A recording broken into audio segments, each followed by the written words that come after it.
योगेश भाई पधार चुके हैं टर्की से। वेलकम वेलकम योगेश भाई, वेलकम। योगेश भाई आजकल लॉकडाउन में बहुत बिजी होते हैं डॉक्टर साहब।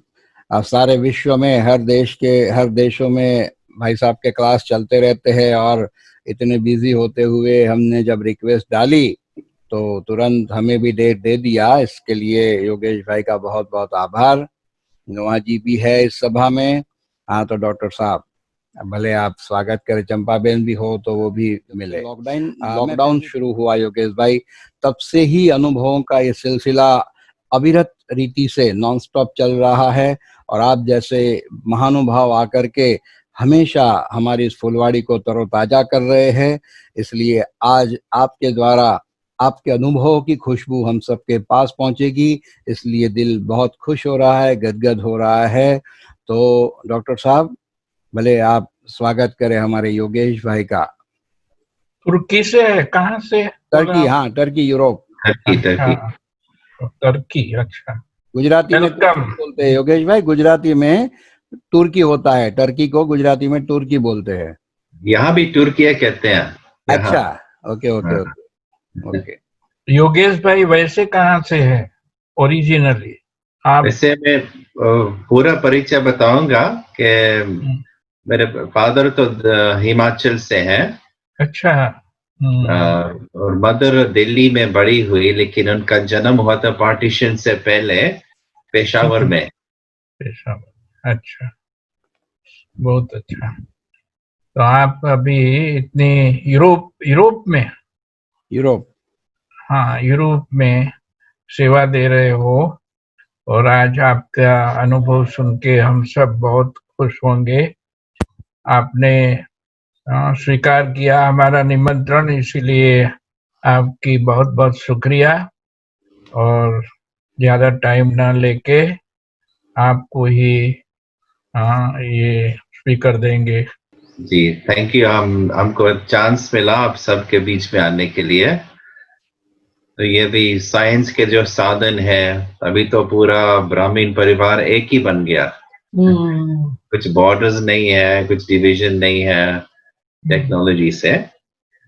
तो मिनेश भाई ने भी कहा था कि एक यहाँ की बहन, कोई स्टूडेंट अपना भी परिचय सुनाए, अनुभव सुनाए। अच्छा। तो एक बहन ने मैंने पूछा था, अभी हमारे साथ है। अच्छा। सिस्टर नोहा। अच्छा। तो यहाँ की स्टूडेंट है, शायद अभी 3 साल हो गए। तो वो भी आपके साथ एक हिंदी में गीत गाना चाहती है। वाह। और फिर कुछ बताएगी। तो ऐसे शुरू करें? जी बिल्कुल, शुरू करो। Okay, Noah, so you can sing and then also share your experience. Yes, now, yeah. भाई और बहनों एक हाथ से स्वागत करें दोनों का, योगेश भाई का भी और सिस्टर नोहा का भी। Sister Noah, you are most welcome here at Vadodara. बहुत शुक्रिया। अरे वाह। Well, actually, I want to say something in Hindi before I start. No, we can't hear you so well. Can you maybe come closer to the mic? Yeah, actually, because एक ही महीने से हिंदी सीखती हूँ। अच्छा। देखो खुशी। हिंदी बहुत बहुत सुंदर भाषा है। एग्जैक्टली, हाँ। हिंदी मुरली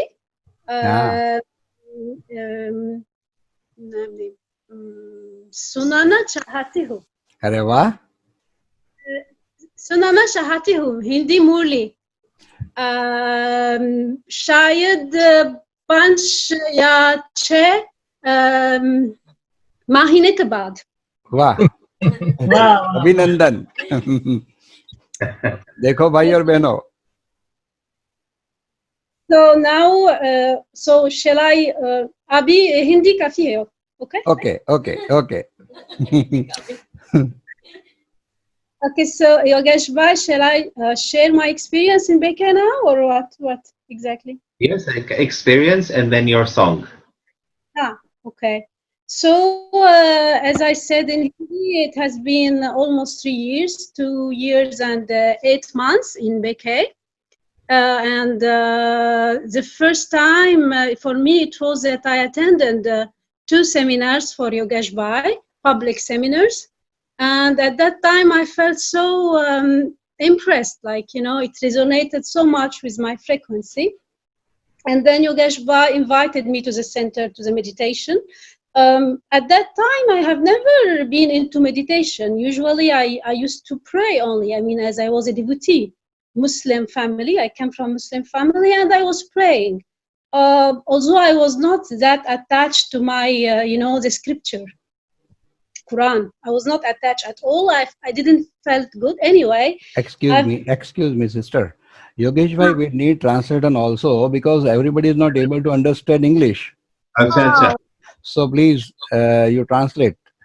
Yeah, so ये कह रही है कि almost 3 साल से अभी चलती है ज्ञान में, मुस्लिम फैमिली से है, तो लेकिन इतना उसका जैसे अटैचमेंट नहीं था कुरान के साथ, तो जब सेंटर आने लगी तो उसको जैसे अच्छी फीलिंग्स लगी सेंटर में. जी.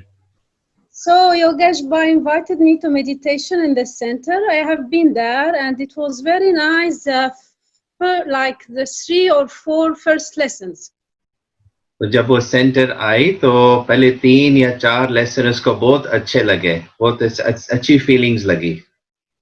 Lakin, after the cycle and the kalpa lesson, I get stuck. तो जब सृष्टि चक्र और कल्प वृक्ष का लेसन आया तो फिर थोड़ा जैसे स्टक हो गई कहती. Yeah, but I said, like in any book, when you read a book, the first page you cannot understand, but you have to move on to continue. You will understand later on, and this is what I made. I finished all of the Yedi lesson, and I moved to the English Murli, the evening English Murli, and the day Murli. Of course, not the morning. तो इसका ये विचार था कि ऐसे होता है कि कभी आप कोई किताब पढ़ो तो पहले तो समझ में नहीं आता, तो वो जो लेसन्स थे उसके ऐसे विचार थे, तो उसने कोर्स पूरा किया, फिर इंग्लिश मुरली शाम की क्लास सुनने शुरू किया. But still, I was so stuck. Actually, usually when people, new students come to our center, they might leave for 3 reasons. Purity, or being vegetarian, they cannot go on being vegetarian, or they don't believe that Brahma Baba was a chariot and that Shiv Baba entered the Brahma Baba. That's why they leave. But for me, it was not that at all. It's okay. It was okay for me, everything. Just one thing I got stuck in. I will tell you. तो ये कह रही थी कि जब students आते हैं तो 3 विघ्न उनके आगे आते हैं. एक तो पवित्रता की, दूसरा के वेजिटेरियन खाना, और दूसरा ये मानना कि ब्रह्मा बाबा भगवान का रथ है. तो ये 3 विघ्न लोगों के आते हैं, लेकिन इनके लिए ये विघ्न नहीं था. That only one thing. If I haven't resolved it, I wouldn't be a Brahmin now. Yeah, keep going. Yeah, it is the 5,000 years. I couldn't believe that 5,000 years, a life cycle, because I am a big reader of science and I follow even scientists. And for me, it was like, how come? And due to Yogesh Bhai, he gave me a book, like 600-page book of Jagdish Bhai. And this is for me a turning point, because he completely changed my idea about science. And I would say that there is Noha before and after Jagdish Bhai books reading. तो ये कह रही थी एक ही point था जो इसके लिए विघ्न था कि सृष्टि चक्र 5000 साल कैसे हो सकता है. ये पढ़ती थी साइंस की किताब, साइंस इन्होंने पढ़ा था, तो 5000 साल मतलब ये पॉइंट इसकी बुद्धि में बैठ नहीं सकता था. तो फिर जब इन्होंने जगदीश भाई की किताब पढ़ी, वह ना एक थिक वाली किताब, सृष्टि चक्र की किताब, तो फिर सब कुछ समझ में आ गया. So I even asked more and more of Jagdish Bai books, and for me, really, it was a turning point. And it was my first year. Even Yogesh Bai, when he refers to Jagdish Bai, he say your friend. तो ये कहते हैं जगदीश भाई की किताब से इनको बहुत फायदा मिला और इनको लगता है कि जगदीश भाई इनका फ्रेंड है. Because I wanted someone to talk to my analytical Noha, not feeling. Feeling Baba was not enough for me. For me, from my background, for me it was very important someone to convince me by intellect. And Jagdish did it. So this was my first turning point. ये कहती है कि ना सिर्फ feelings उसको चाहिए थी लेकिन बुद्धि से कुछ समझना था.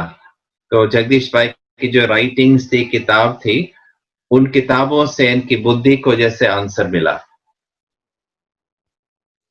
The second turning point in my Brahmin life, I would say, it was also the first year when I started to follow Baba's Murli and read Baba's Murli every day.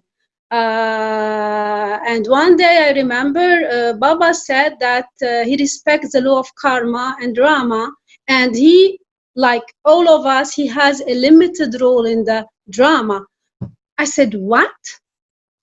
It was for me like a big shock. How come? I mean, I came from a place of devotion. God is the powerful one. He is responsible of everything and everyone. And I was always wondering if he is responsible of everything, of my birth, of my death, of everything.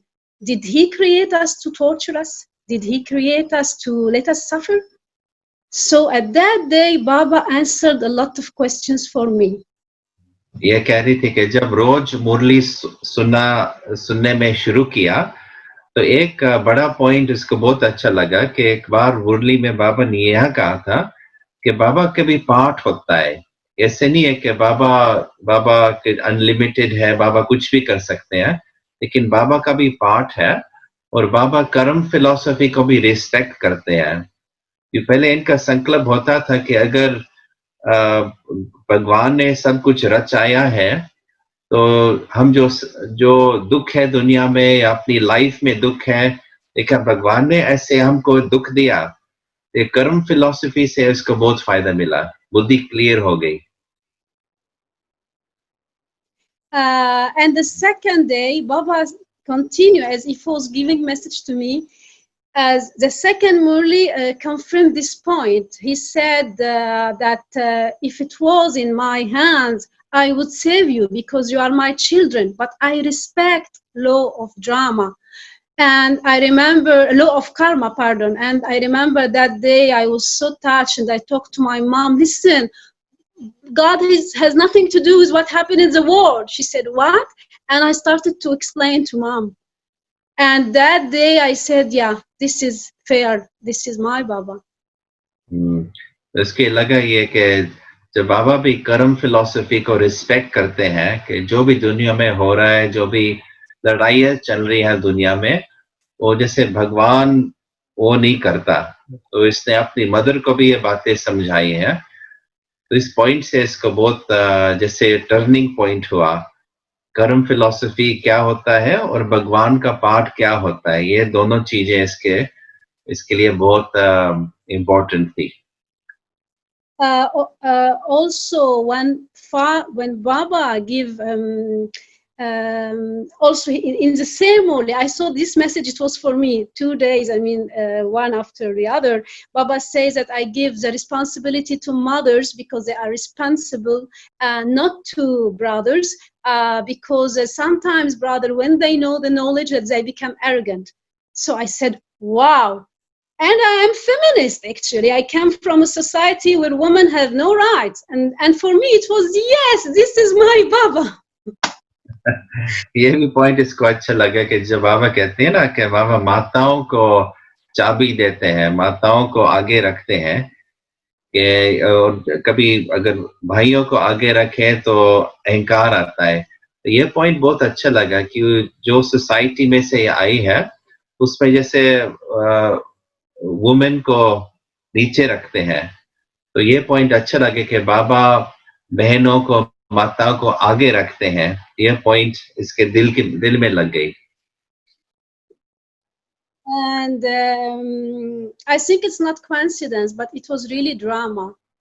In the first year, now I'm entering my third year in Brahma Kumaris, but still in the first year, I was still in the devotion path because I was still praying, doing my namaz, my prayer. So at that time, my mom sent me a video, and she told me, Noha, listen to this. And it was an Islamic researcher, an Egyptian Islamic researcher, living abroad, of course, not living in Egypt. He became atheist when he discovered how much Quran, our scripture, can't be written by God.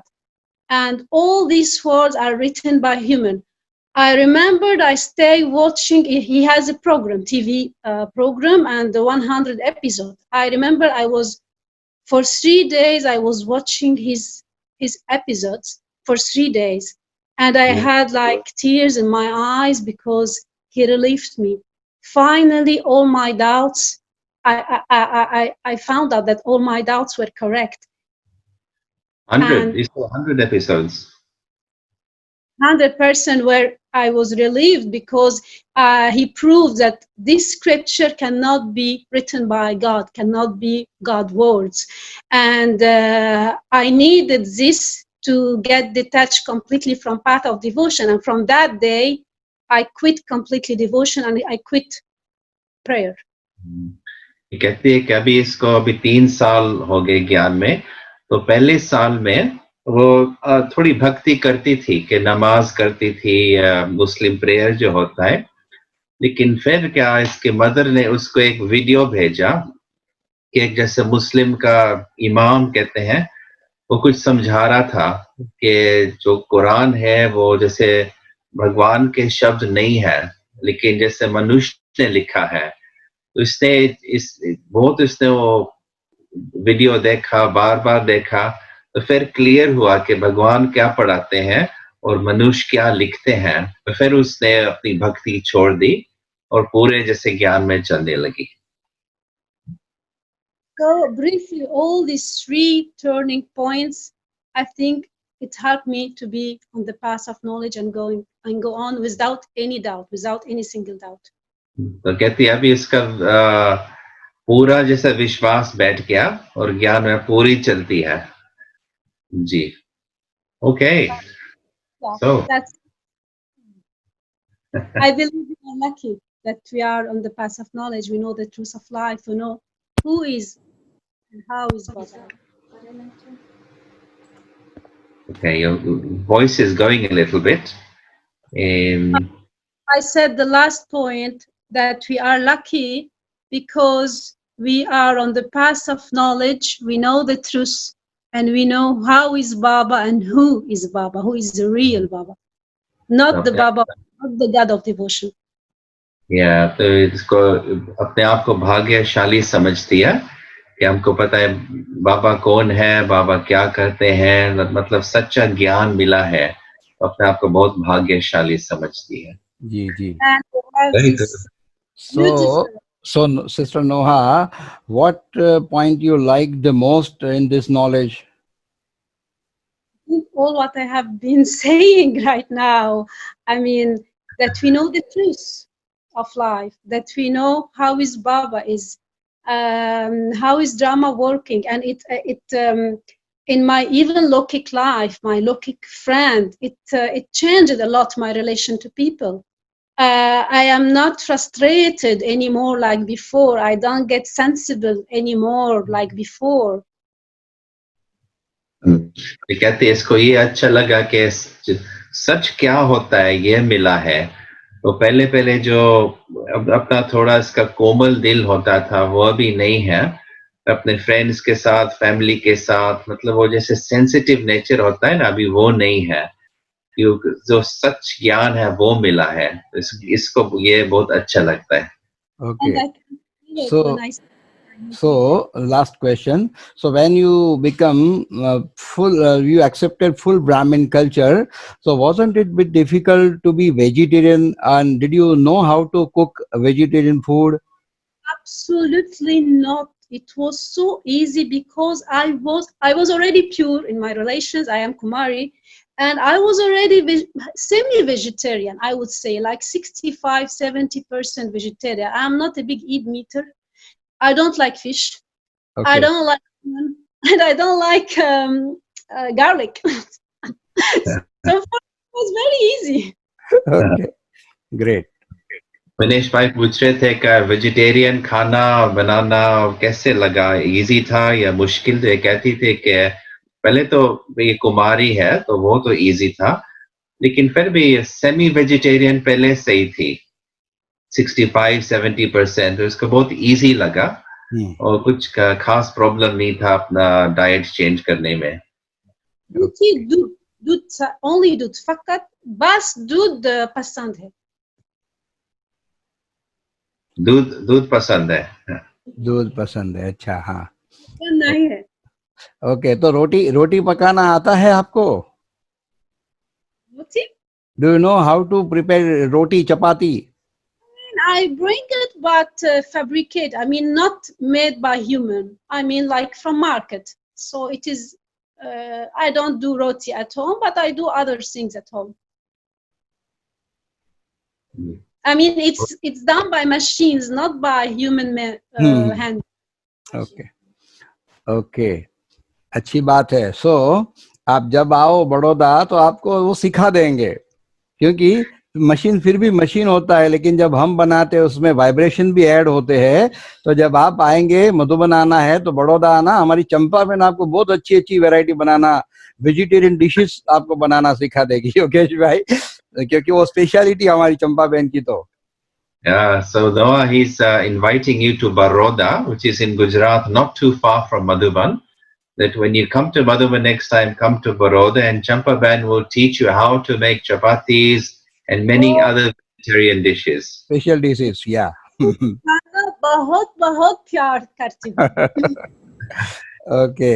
अभी आपका भी अनुभव हमें सुनना है। नुहा बहन से हम सबको आपने मिलाया, तो इसके लिए आपको बहुत बहुत मुबारकबादी। भाई बहनों, एक बार हाथ खड़ा करके धन्यवाद तो कर दे। देखो कितना ये वंडर है, शिव बाबा ने कैसे कैसे रत्नों को चुना है, कहाँ कहाँ से शिव बाबा भले निमित्त जो भी बनाए, योगेश भाई विशेष तौर से निमित्त बने हैं, लेकिन कैसे सेवाएं हो रही है। और भारत के कुंभकर्णों को यही आत्माएं जगाएगी।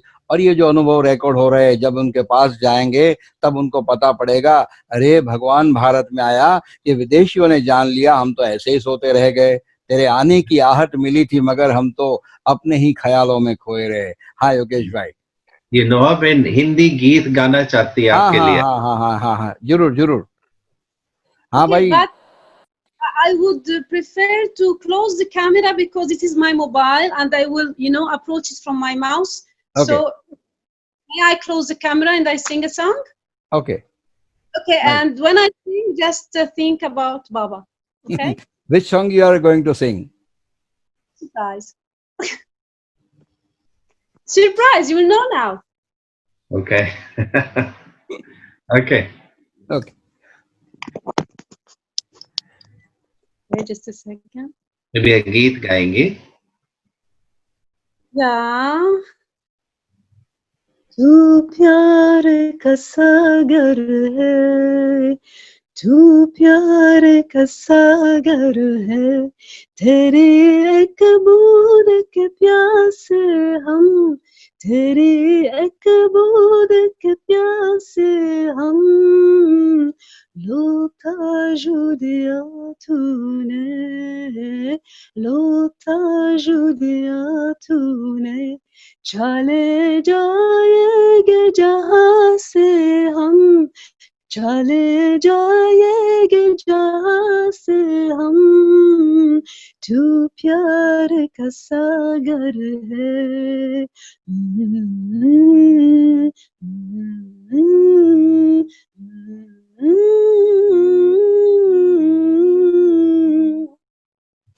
घायल मन का पागल पंछी उड़ने को बेकरार,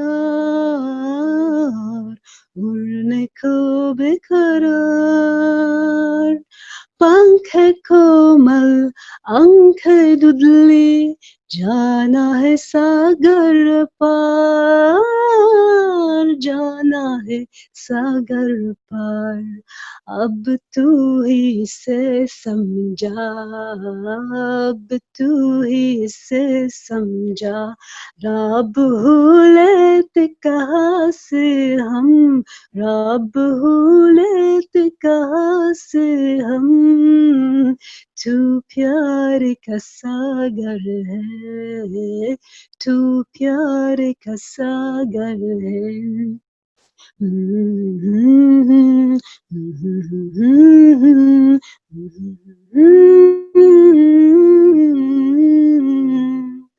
इधर झुमके गाए जिंदगी, उधर है मौत खरी, उधर है मौत खरी। कोई क्या जाने जहाँ है सी कहाँ है सीमा, उलझन आन परी, उलझन आन परी।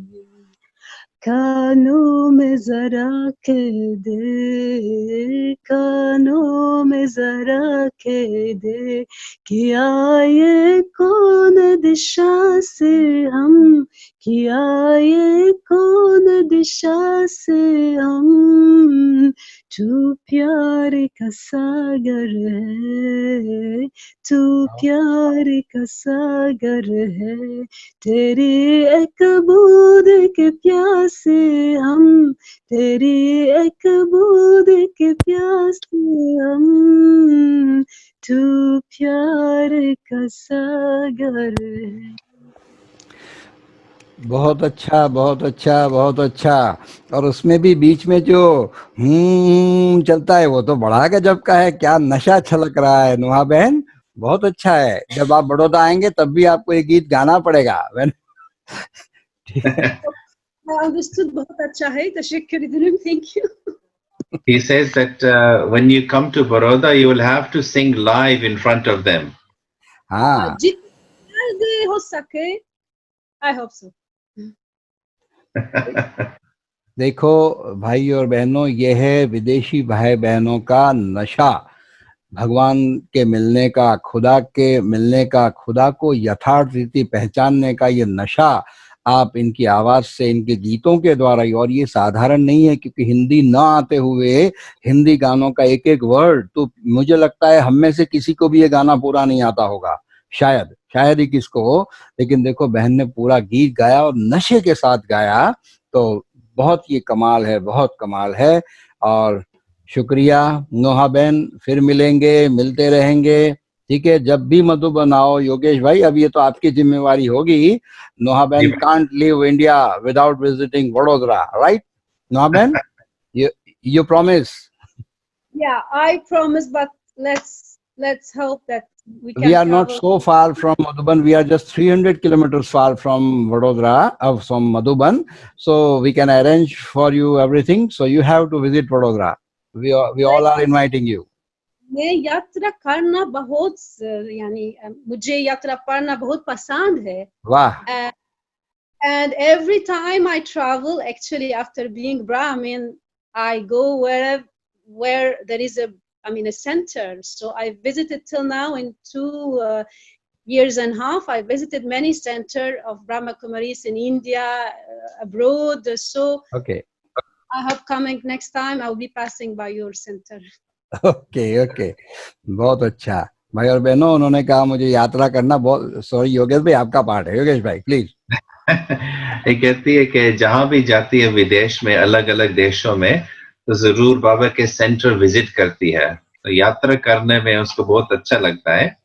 तो जरूर बड़ौदा भी आएंगी जब नेक्स्ट टाइम मधुबन आएंगे।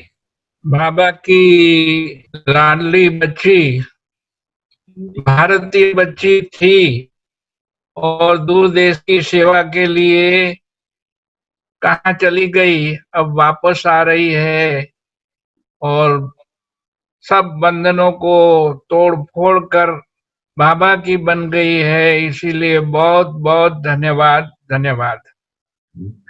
So now he's saying for you, many, many thanks to you that you are Baba's child who was in Bharat, then he went abroad, took the birth abroad, and now you're coming back again to Bharat, to Baba's family. So he's very, very thankful and happy for you.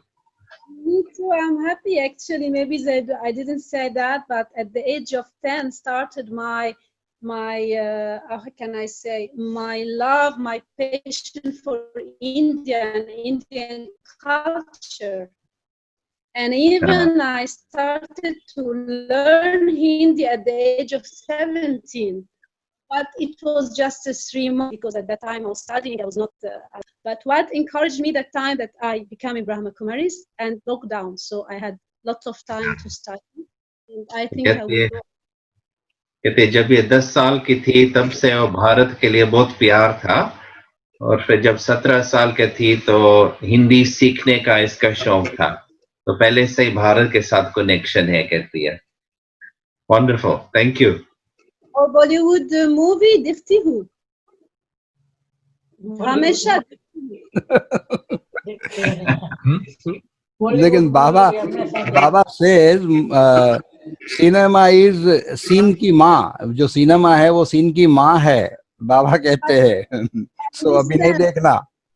The conscious, I'm not watching it in body conscious. That's the point. Yeah.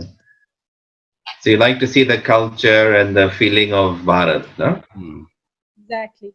अच्छा, तो फिर से ओम शांति। आप सबको thank you मिलने का chance.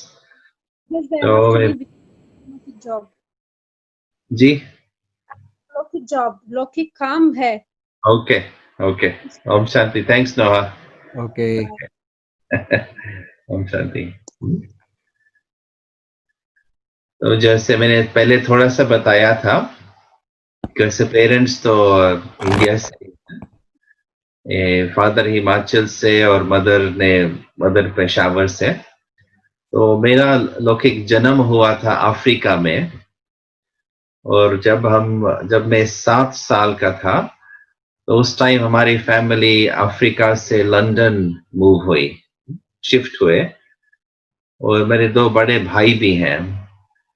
तो उस टाइम था 70s, मिड 70s में, और बहुत अफ्रीका से जो इंडियंस थे वो लंदन शिफ्ट हो रहे थे या अलग अलग देशों में जा रहे थे, कि अफ्रीका में थोड़े प्रॉब्लम्स थे ऐसे।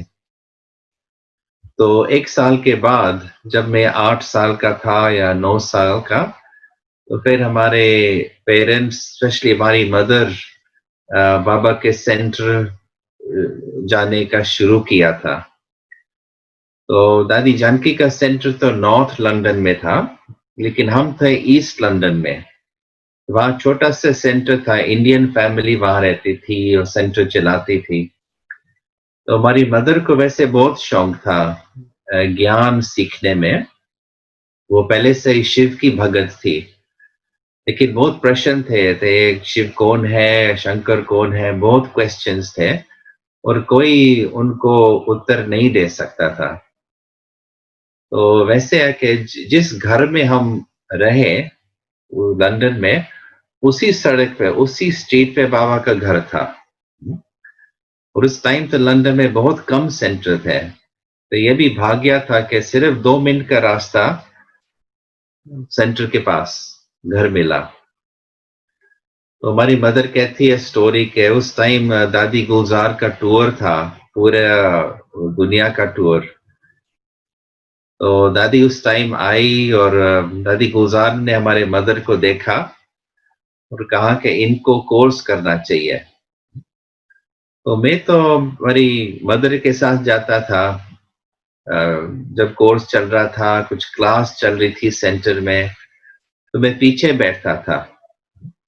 लेकिन उस उम्र में तो इतना समझ में भी नहीं आता है, तो मैं सुनता था, और ये ऐसे लगता था कि जैसे ये जो लोग हैं यहाँ, वो जैसे मेरे लोग हैं, और ये जो जगह है वो जैसी मेरी जगह है।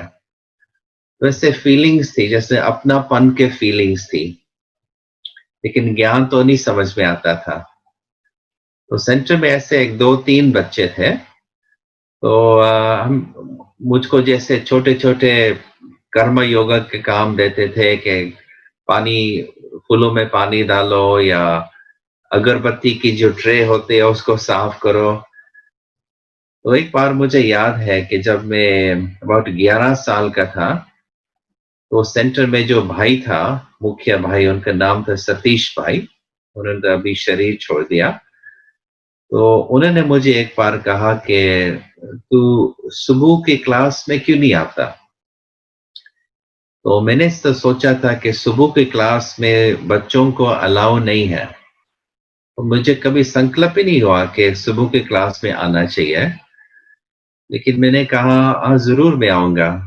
तो नेक्स्ट डे मैंने शुरू किया, सुबह की मुरली क्लास में आना। उस टाइम था अबाउट 11 साल का। और मुझे पहले से ही स्कूल में भी सीखने का बहुत इंटरेस्ट था, पढ़ाई करने में बहुत इंटरेस्ट था। तो मुझे लगता था कि जैसे मेरे जैसे 2 पढ़ाइयाँ चल रही हैं। एक तो जैसे स्कूल में जाना, लेकिन स्कूल से पहले बाबा के सेंटर में ये जो पढ़ाई मिल रही है, मुझे लगता था कि बहुत मेरा भाग्य इतना ऊँचा है। और जब सतीश भाई मुरली पढ़ते थे, तो कभी-कभी बीच में रुकते हैं ना, प्रश्न पूछते हैं। वैसे मुझे लग रहा था कि जैसे मैं स्कूल में हूँ, मेरा हाथ ऊपर करता था कि मुझे ये उत्तर पता है, मुझे पता है। और मुझे याद है जब मैं इंग्लिश फ्रेंड्स को देखता था स्कूल में, कि जैसे स्कूल शुरू होता था 9 बजे और उनके माँ-बाप, उनके पेरेंट्स उनको गाड़ी में लाते थे और वो गाड़ी से जैसे उनको बाहर फेंकते थे, स्कूल में जाओ। तो मुझे लगता था कि इनका दिन अभी ही शुरू हुआ है 9 बजे और मेरा दिन तो 3-4 घंटे से पहले से शुरू हुआ है। ऐसे लगता था कि मेरा जैसे एक्स्ट्रा लाइफ है, इनकी लाइफ अभी शुरू हुई है और मेरी लाइफ पहले से शुरू हुई है। तो लगता था मुझे कि मुझे बहुत मिल रहा है, जो बाबा मुझे दे रहे हैं, जैसे बहुत अमूल्य चीज़ है। और ब्राह्मण परिवार के लिए पहले से मेरा बहुत प्यार था। तो भाई-बहनें क्लास में, उनसे बहुत सीखा, उनकी कंपनी अच्छी लगी और सब मेरे से बड़े थे। तो उनके जो लाइफ एक्सपीरियंसेस थे, उनसे भी मैंने बहुत सीखा, उनके अनुभव सुनने से। तो फिर स्कूल में भी वो मुझे ये अच्छा लगता था कि अपने फ्रेंड्स के साथ डिस्कशन करना, अ, और जैसे सृष्टि चक्र और कल्प वृक्ष उनको समझाना। तो ये ज्ञान का बहुत प्यार था पहले से ही। और मुझे याद है कि हमारे हिस्ट्री टीचर, इंग्लिश मैन, उसका नाम था मिस्टर हेज। वो भी जब समझाता था कुछ इंग्लिश हिस्ट्री, तो मुझे लगता था कि इसके पास पूरा ज्ञान नहीं है। इसको नहीं मालूम है कि लक्ष्मी नारायण का राज भी होता था। तो ये जैसे नशा था कि ये जो ज्ञान हमको मिल रहा है, गांधी जी के पास पूरा ज्ञान नहीं था, मार्टिन लूथर किंग के पास नहीं था, आइंस्टाइन के पास नहीं था, किसी के पास पूरा ज्ञान नहीं था। पीस थे, छोटा सा पार्ट, छोटा सा पीस, लेकिन टोटल ज्ञान, टोटल सृष्टि चक्र, टोटल ह्यूमन हिस्ट्री, ये सिर्फ अभी हमको मिल रहा है। तो ये अंदर से नशा था कि जो पहली बार ह्यूमन स्टोरी में पहली बार हमको ये ज्ञान मिल रहा है, तो जैसे मेरे को इतना कुछ रियली विशेष चीज मिली है। सुनाई तो दे रहा है ना ठीक से? जी, ओके। तो फिर मुझे याद है पहली बार जब मैं मधुबन गया, तो it was a very big experience. यह था दिसंबर 82 में। उस टाइम मैं था 15 साल का।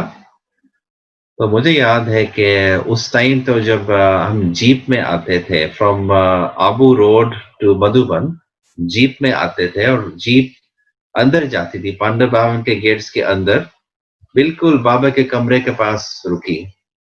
तो जब मैं जीप से निकला, तो पहले मैंने वो साइन देखा, मीठे बच्चे, welcome to Baba's home, your home. तो मुझे लगा कि बाबा मुझे जैसे वेलकम कर रहा है, पर्सनली वेलकम कर रहा है। और उस टाइम मुझे याद है कि दादी प्रकाश मणि और मोहिनी बहन मधुबन में नहीं थे, कहीं वो इंडिया में टूर पे गए थे। तो 3-4 दिन के बाद दादी जी वापस आई और वो सीन मुझे याद है कि मधुबन के जो कोर्टयार्ड में एक लाइन थी भाइयों की और दूसरी लाइन थी बहनों की, और मोहिनी बहन बहनों को टोली और दृष्टि दे रहे थे और दादी प्रकाशमणि हम सब भाइयों को टोली और दृष्टि दे रहे थे। तो इस टाइम तो हम डबल विदेशी तो बहुत कम थे, तो सब मधुबन निवासी खड़े थे लाइन में, दादी से टोली दृष्टि ले रहे थे, बड़े बड़े भाई जैसे निर्वैर भाई और बड़े बड़े भाई। तो मैं भी लाइन में खड़े हो गया, तो मैं देख रहा कि दादी पास आ रही है और जैसे दादी जी करती थी ना कि टोली दृष्टि देख के ऐसे करती थी, जैसे ऐसे feeling of acknowledgement, feeling of belonging. तो मुझे जैसे इतना सरप्राइज हुआ कि जो रिगार्ड, रिस्पेक्ट, मान और प्यार बड़े बड़े भाइयों को मिला, तो दादी जी ने मुझे भी ऐसा दिया, सेम फीलिंग। मुझे लगा कि मैं कौन हूँ, मैं तो कुमार हूँ, 15 साल का कुमार, दादी मुझे जानती भी नहीं है, लेकिन जो प्यार और रिगार्ड बड़े बड़े भाइयों को मिला वो मुझे भी सेम मिला। मुझे लगा ये तो जैसे आई कुड नेवर एक्सपेक्ट कि कोई मुझे इतना रिगार्ड दे। तो मुझे याद है जब वो सीन खत्म हुई तो हम सब अंदर गए मेडिटेशन हॉल में, और पहले तो जैसे कल्चरल प्रोग्राम चला दादी जी को वेलकम करने के लिए। उस टाइम जो अभी बड़े बड़े भाई हैं जैसे आतम भाई, सूरज भाई, वो भी ड्रामा करते थे उस टाइम। और फिर दादी जी ने सबको टोली, फिर से टोली दी, पिकनिक प्लेट, सेवा टूर का न्यूज़ दिया। तो मुझे लगा कि रियली जैसे हम स्वर्ग में पहुंच गए। इतनी फीलिंग्स थी बिलोंगिंग की, जैसे वो और कोई दुनिया है ही नहीं, इसी दुनिया में रहना है, इतना नशा चढ़ा। और ये भी था कि मधुबन निवासी से जो रियल लव, प्योर लव और प्योर रिगार्ड मिला, वो पहली बार मैंने अनुभव किया। कि जब कोई 15 साल का होता है ना, तो 15 साल का जो एक होता है, दूसरे लोग कंफ्यूज होते हैं कि इसके साथ कैसे बात करनी चाहिए। 15 साल का जो होता है वो एक छोटा बच्चा नहीं है, तो उसके ऐसे नहीं कर सकते कि हाँ बेटा कैसा है, ये नहीं कर सकते उसको लेकिन जो 15 साल का है, ये भी उसके साथ डीप कुछ ज्ञान डिस्कशन नहीं कर सकते। तो लोग कंफ्यूज होते हैं, तो कहते हैं हाय और बाय जल्दी से। लेकिन जब मैं मधुबन में आया तो मधुबन निवासियों से मैंने रियली ये अनुभव किया कि वो मुझे आत्मा रूप से देख रहे हैं। ये नहीं देख रहे कि ये 15 साल का है, लेकिन रियली आत्मिक स्थिति से, आत्मिक दृष्टि से दे रहे हैं, और रियल लव और रियल रिस्पेक्ट अनुभव किया मधुबन निवासियों से। तो फिर मुझे लगा कि ऐसे ही तो होना चाहिए, मुझे भी इनके जैसे होना चाहिए। रियली मेरे लिए जैसे मधुबन निवासी मेरे हीरोज हैं, हीरोज की उन्होंने जो बाबा का जो यज्ञ को संभालते हैं, दुनिया के लिए एग्जाम्पल बनते हैं। और आज भी मुझे भी यही नशा होता है कि जैसे मैं भी मधुबन निवासी हूँ, लेकिन मैं मधुबन में क्यों नहीं रहता, क्यों मेरा ड्यूटी ये है दूसरों को मधुबन लाना। जैसे मधुबन के जैसे एजेंट्स होते हैं ना कोई कंपनी के एजेंट्स होते हैं या सेल्समैन होते हैं या पब्लिक रिलेशंस होते हैं, तो मेरी ड्यूटी ये है दूसरों को ना सिर्फ ज्ञान देना, लेकिन वो फीलिंग देना, बाबा की फीलिंग, उनको लगे मुझे भी वहां जाना है, मुझे भी अनुभव करना है। तो इसी नशे से मुझे बहुत पालना मिली है कि आई एम मधुबन निवासी स्टेशन अब्रॉड, फॉरेन एजेंट जैसे कहते हैं ना, डबल एजेंट तो फिर वापस आए, लंदन वापस आया। तो फिर उस टाइम तो 15-16 साल का था, तो उस टाइम तो स्कूल में बहुत स्टडीज होती हैं। तो फिर नेक्स्ट टाइम मैं मधुबन गया 86 में। तो क्या था उस टाइम मैंने भी ये भी शुरू किया था कि अपने आप अव्यक्त मुरली को न सिर्फ पढ़ना लेकिन ठीक से स्टडी करना। एक तो है ना पढ़ना, दूसरा होता है स्टडी करना, लेकिन तीसरा होता है रिसर्च करना। तो वो मैंने शुरू किया, जैसे अव्यक्त मुरली को अपने आप रिसर्च करना, और उससे मुझे बहुत बहुत जैसे फायदा मिला। एक तो है जैसे हमारा नियम है सुबह की मुरली सुनना या किसी को सुनाना, वो तो नियम है, वो तो है, लेकिन वो इनफ नहीं है। हमको अपनी जैसे अपना पर्सनल रिसर्च भी करनी है। उस टाइम मैंने शुरू किया कि रोज कुछ ना कुछ अव्यक्त मुरली को डीप में जाके स्टडी करना, रिसर्च करना, अनुभव करना। तो उससे जैसे मेरी बुद्धि रियली खुल गई। ये लगा कि बाबा की मुरली ना सिर्फ उसमें ना सिर्फ साइंटिफिक है, स्पेशली अव्यक्त मुरली कितना क्लियर है, कितना स्टेप बाय स्टेप, ना सिर्फ साइंटिफिक है लेकिन उसके साथ पोएट्री भी है। कि हाउ इज इट पॉसिबल कि इतना ज्ञान, गहराई ज्ञान इस रूप में दिया जाए कि जैसे पोएम लगा, जैसे कहते हैं ना poetry, science and poetry together. मुझे यह बहुत अट्रैक्टिव लगा कि ये this is the best thing to study. उस टाइम जब मैं 18-19 साल का था तो ये क्वेश्चन उठता है ना कि अभी यूनिवर्सिटी जाना है और स्टडीज करनी है, क्या करना है क्या नहीं करना। तो हमारे पेरेंट्स की आशा थी, स्पेशली हमारी मदर की आशा थी, जैसे इंडिया में होता है ना कि ये डॉक्टर बनेगा। तो छोटी उम्र से हमारी मदर की यही इच्छा थी कि योगेश डॉक्टर बनेगा। तो जब भी मुझे कोई पूछा था कि जब बड़ा हो जाएगा तो क्या बनेगा, तो मेरे मुख से यही निकलता डॉक्टर, कि मेरे बुद्धि में यही भरा हुआ था। लेकिन उस टाइम तो मुझे लग रहा था कि जैसे दुनिया में जो इतना दुख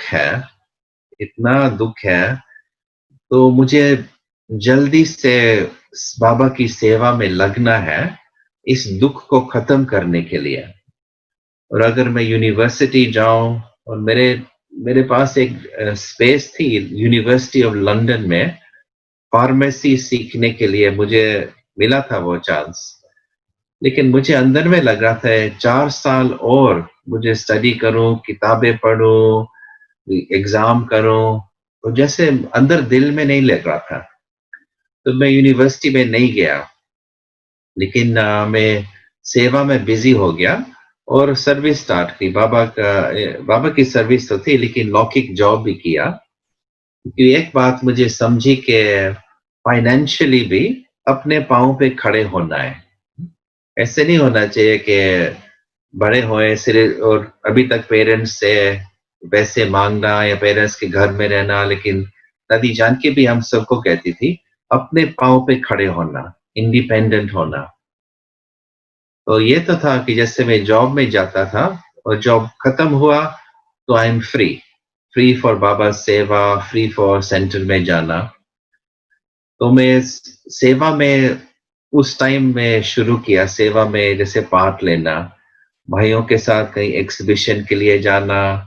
कभी कभी सतीश भाई को मैं अपनी गाड़ी में ले जाता था, अलग अलग शहरों में उनके भाषण चलते थे। तो बहुत सीखने को मिला उनसे भी, कि उन्होंने भी ब्रह्मा बाबा से मिले थे, तो उनके अनुभव सुनता था गाड़ी में, प्रश्न पूछता था। मैं अभी देखता हूँ कि बाबा ने मुझे सीखने के लिए बहुत चांसेस मिले। तो फिर जब मैं अबाउट 19-20-21 साल का था, तो फिर दादी जानकी ने मुझे ऑक्सफोर्ड भेजा। और ऑक्सफोर्ड है अबाउट 50 माइल्स लंदन से। तो ऑक्सफोर्ड में यूनिवर्सिटी भी है, आपने सुना होगा ऑक्सफोर्ड यूनिवर्सिटी, कैम्ब्रिज यूनिवर्सिटी। वहां एक बाबा का सेंटर खुला, और एक भाई ऑस्ट्रेलिया का भाई और हम दोनों उस सेंटर में रहे। तो वहां ऑक्सफोर्ड की सेवा शुरू हुई। तो मेरे लिए तो जैसे बहुत कहते हैं ना, वेरी स्टीप लर्निंग कर्व, बहुत सीखने को मिला। लंदन में तो एक तो था कि दादी जानकी थी, जयंती बहन, सुदेश बहन, इतने बड़े ब्राह्मण परिवार, इतनी बड़ी थी, और मैं घर में रहता था तो टेबल पे दाल चावल रोटी सब्जी सब कुछ मिलता था रेडीमेड। लेकिन अभी मैं ऑक्सफोर्ड शिफ्ट हुआ तो अपने आप को संभालना है पहले, सेंटर को संभालना वो तो है, दूसरी बात है पहले अपने आप को संभालना। तो लेकिन मेरे लिए ये संकल्प था कि बाबा ने मुझे यहाँ भेजा है, इस विश्वास से मैंने कुछ अपनी सेवा नहीं छोड़ी। बाबा ने यहाँ भेजा है तो जो भी मुझे चाहिए है, जो मुझे सीखना है, वो सीख लूंगा। तो मैं सेंटर में ही रहा और उस भाई के साथ। और फिर आपने सुना होगा कि 93 में रिट्रीट सेंटर खुला ऑक्सफोर्ड में, एक बहुत सुंदर जैसे पैलेस है जहाँ इंग्लैंड का भी किंग रहता था, उसका नाम है ग्लोबल रिट्रीट सेंटर।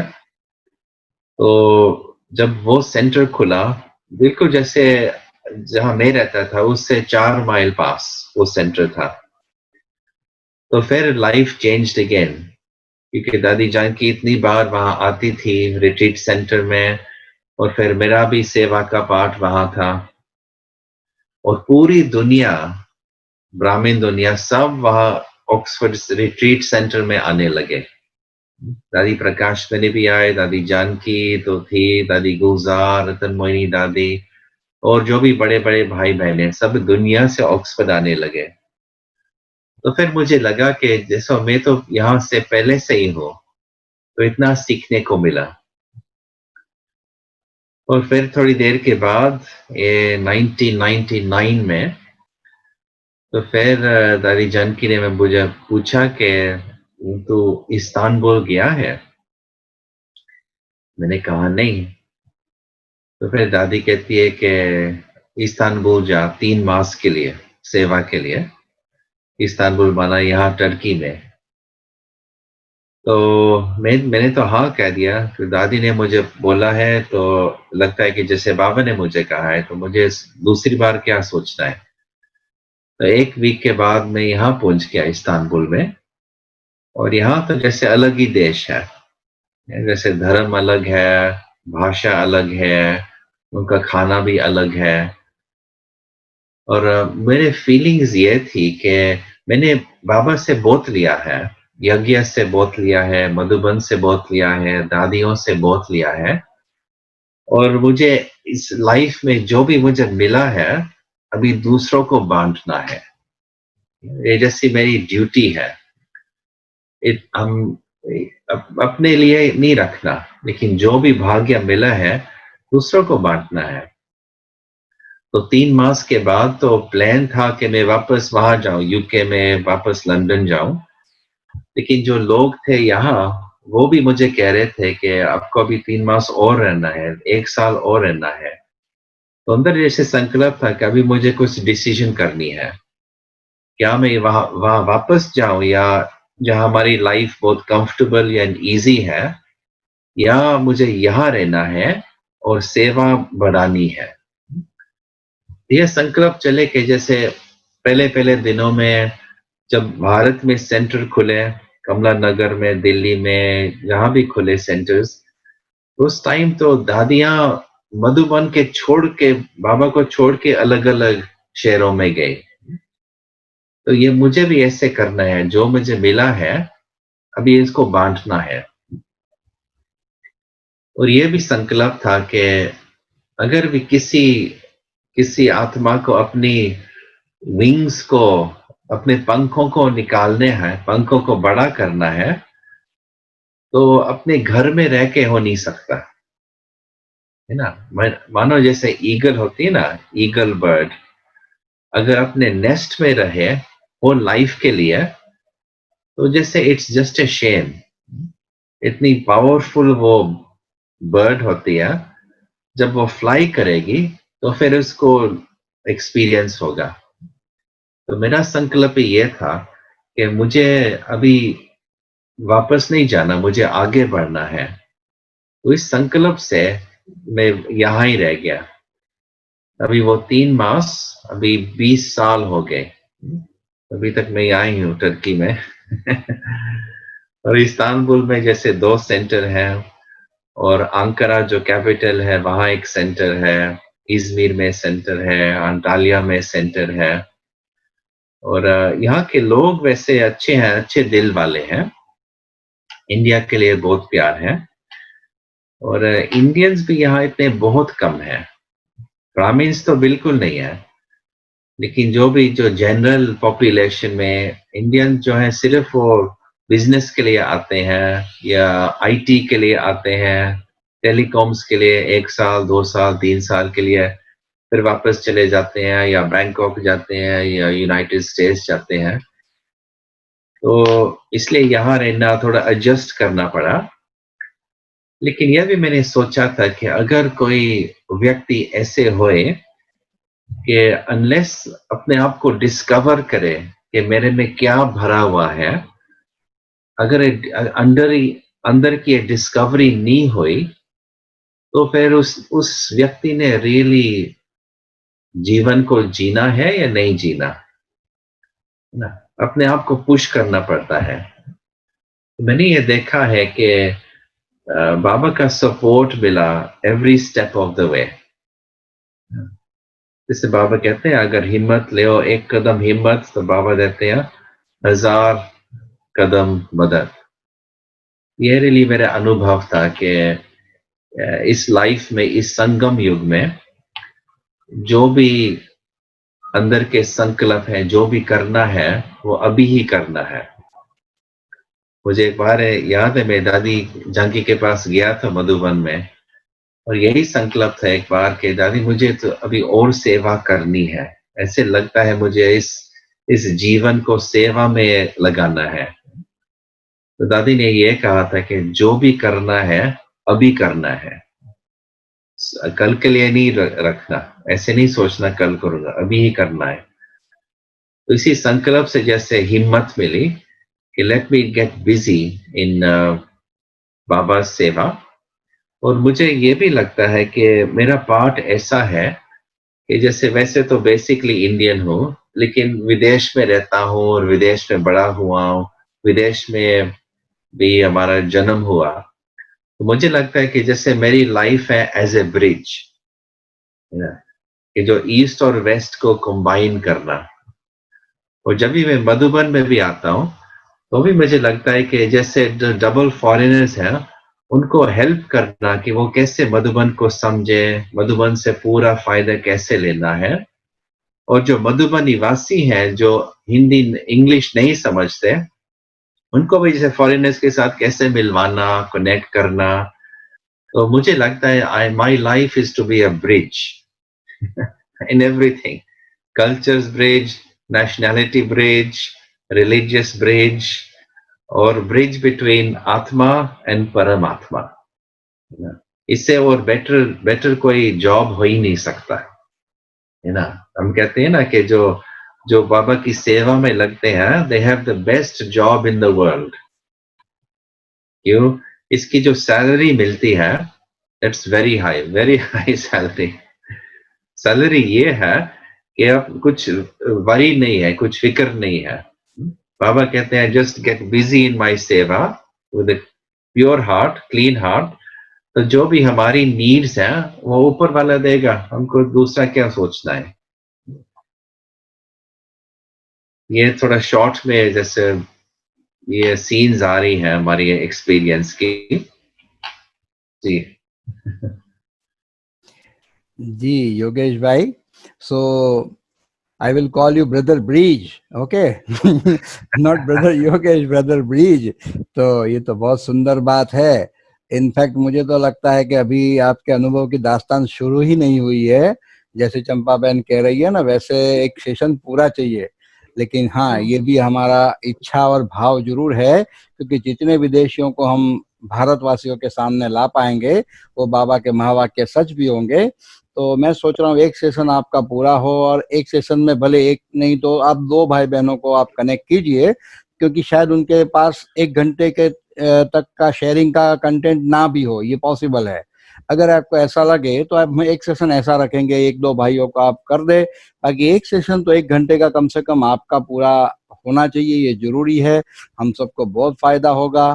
ठीक है, तो ऐसा मेरा विचार बन रहा है। बाकी जो बड़े कहे डॉक्टर साहब चंपा बहन, उस तरह से कि जितना भी आपने सुनाया वो तो बहुत आनंददायी भी है, प्रेरणादायी भी है, और वास्तव में आप ब्रिज का काम कर रहे, आप अपने आप में एक ब्रिज है, और बहुत खुशी हुई ये सुन करके। और कितना नशा है वो तो आपके चेहरे से छलक रहा है। और अभी तो जितने भाई बहनों, तो आपका नाम ही योगेश भाई टर्की वाले हो गया है। ठीक है, जो 3 महीने के लिए आप गए तो आपकी पहचान में टर्की जुड़ जाता है, योगेश भाई टर्की वाले, हर कोई ऐसे बोलता है। तो आपका ठीक है, देखो दादी ने कहा, माना बाबा ने कहा, कैसे आपको वहाँ की सेवाओं में लगाया, बहुत विशेष बात है। और डॉक्टर साहब चंपा बहन, आप क्या कहते हैं हमारे योगेश भाई के बारे में? आज भी ब्रिज का काम किया ना, बहन को मिलाया, आज भी और आप किया, भी हाँ, इंडिया, आज भी किया, तुर्की का और इंडिया का ब्रिज बन के, हाँ, और वो लोग को भी फिर वहाँ के स्टूडेंट का भी और भी सुनाएंगे। बहुत अच्छा लगा आपका सुन के, बहुत अच्छा लगा। जी और जी, आप जरूर आना, मिनेश भाई ने तो दिया है, पर हम भी आपको निमंत्रण देते हैं कि जब इंडिया आओ बाबा को मिलने तो बड़ौदा में जरूर आना है। जरूर हाँ, ये जरूर। लवली कुमार को मिले, अभी भी बहुत छोटी एज लगती है। कितनी एज है आपकी शरीर की? भाई साहब आप क्या कहेंगे? भाई साहब आप गेस कर सकते हैं? हमको तो छोटे ही लग रहे हो। छोटा ही तो हूँ, जरूर छोटा ही रहूंगा, लेकिन अभी एज हमारी 53। 53 मोर देन मोर देन 53। 50 हो गया। ये तो कमाल लेकिन है आपकी जो संस्कार है ना वो बहुत एकदम अच्छे, जी। एकदम निर्दोष और प्यारे लगते हो। जैसे कुमार का दादी को भी लगा होगा, ऐसे अभी भी हम फील करते हैं। तो ऐसे लवली कुमार को बहुत बहुत धन्यवाद, बहुत बहुत धन्यवाद जी। योगेश और भाई, आपने जैसे एमबीबीएस करने का छोड़ दिया ना, तो जयंत भाई एमबीबीएस कर रहे थे और डायरेक्ट बाबा ने उसको अनुभव कराया। ब्रह्मा कुमारी का सेंटर भी नहीं था उस टाइम, 68 में। तो इनको सर्जन बनना था, सर्जरी में इसका बहुत मतलब लव था सर्जरी से, लेकिन छोड़ दिया फिर। मार्क्स भी थे अच्छे, मार्क्स भी अच्छे थे, एडमिशन भी मिल रहा था, फिर भी बाबा का वो अनुभव हुआ तो वो छोड़ दिया, सर्जरी नहीं करना है। जैसे आपने बोला ना, डॉक्टर नहीं बनना है, बाबा की सेवा में लगना है। जी, राइट राइट। इस पर बायोपिक भी बना हुआ है, मैं योगेश भाई आपको लिंक भेजूंगा, आप जरूर सुनना। और ये अनुभव नोहा बहन को सुनाना, बहुत प्रेरणादायी है, सुनना भी और सुनाना भी। और कल भी आपको यहाँ इसका, कल शाम का जो अनुभव का सेशन था, हमारे दुबई वाले और रईत भाई आपको याद खास किया था कल, कि पहली बार जब वो मधुबन, ऋषि भाई जिनको दादी ने नाम दिया, तो ऋषि भाई का कल सेशन था, और कल उन्होंने आपको याद किया था कि पहली बार जब मैं मधुबन के लिए निकला, फ्लाइट में योगेश भाई भी मिल गए थे, तो काफी उनसे भी मुझे सीखने को उस वक्त मिला। तो आपको याद जरूर उन्होंने भी किया था। और प्यारे साथियों, वैसे तो लेट हो गया, लेकिन एक आध भाई बहन को कुछ कहना है तो कह सकते हैं, लेकिन बहुत सार रूप में, फिर क्योंकि समय हो गया है, लंबा लंबा विस्तार मत करना प्लीज। हाँ, अशोक भाई शर्मा। योगेश भाई, ओम शांति। आवाज आ रहा है? हाँ, आ रहा है, बोलिए। अच्छा, वो तो इन्होंने बताया कि 82 में 15 साल के थे जब यहाँ पे मधुबन में आए थे, तो मैं पता लग गया था कि इनका एज 53 है। और 53 से ये 53 के लग नहीं रहे, मेरे को तो 43 के लग रहे हैं जी। और बड़ी बात है, इतना महान कार्य कर रहे हैं ये हमारे ब्रह्मा बाबा से जो ज्ञान इन्होंने लिया है, बहुत बड़ा कार्य कर रहे हैं, बहुत ही महान और भाग्यशाली है। और योगेश भाई, मैं बता दूं, मैं अंकारा जा चुका हूं मैं भी। अच्छा, मैं अंकारा गया हूँ। अंकारा से जाके हम क्या, यूक्रेन के लिए, यूक्रेन का बॉर्डर है और रशिया का, अच्छा अच्छा, है ना, हाँ, and the most Muslim advance country. तो मैं I will request to Jayant भाई डॉक्टर साहब को मैं रिक्वेस्ट करूंगा, चंपा बहन को, they should visit Turkey once at least. Sure. और आपका जो लुक है, जो आपकी पर्सनैलिटी है, it looks like a Turkey. I have seen the Turkey people, they are their personality is very good, and that is the most advanced country, I think, in the world, Muslim country. Yogesh bhai, he was in Indian Air Force. He served for Indian Air Force, so he is most experienced person, and he has visited so many countries. So he is sharing his experience. Okay. अच्छा, wonderful, wonderful. We brought from Ukraine actually. We have purchased aircraft from Ukraine. हाँ, ठीक है अशोक भाई, समय क्योंकि बहुत हो गया है। Okay, thank you. फिर भी आपने बहुत अच्छी बात कही, तो शुक्रिया हमारे योगेश भाई का और शुक्रिया योगेश्वर शिव बाबा का। ठीक है, अच्छा चलिए 2 मिनट। खुश करने की सेवा सबसे महान है, हर मन को खुश करने की सेवा सबसे महान है, सबको खुशियाँ दान देना सबसे बड़ा वरदान है, सबसे बड़ा वरदान है, हर मन को खुश करने की